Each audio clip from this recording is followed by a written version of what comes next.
If you like vintage watches, there's one mistake you must avoid. I once bought a vintage Tissot PR516 and I took out the dial with the movement because I thought it would be interesting to look at. But what I didn't know at the time was that I was maybe risking my health. Modern watches use safe photoluminescent paints on their dials and hands, which means they have to be recharged by light to make them glow in the dark. But not that long ago, watches relied on radioactive materials to glow in the dark. These materials were radioluminescent, which means they always glow, so you don't have to recharge them.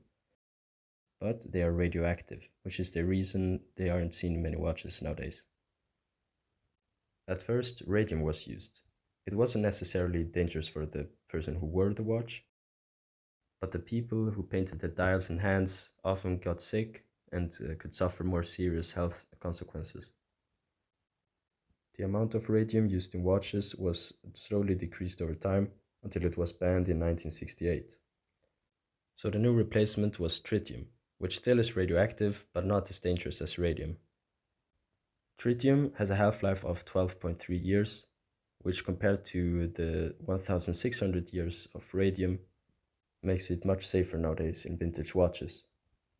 There are a few modern watches that use tritium as luminous material, but those usually have it enclosed in glass capsules, so it's safe both for you and for the watchmaker. Lucky for me, my Tissot used tritium, and because of that rather short half-life, it is already about 16 times less radioactive than when it was made. And because I probably didn't consume or inhale too many particles of it, I think I'm safe.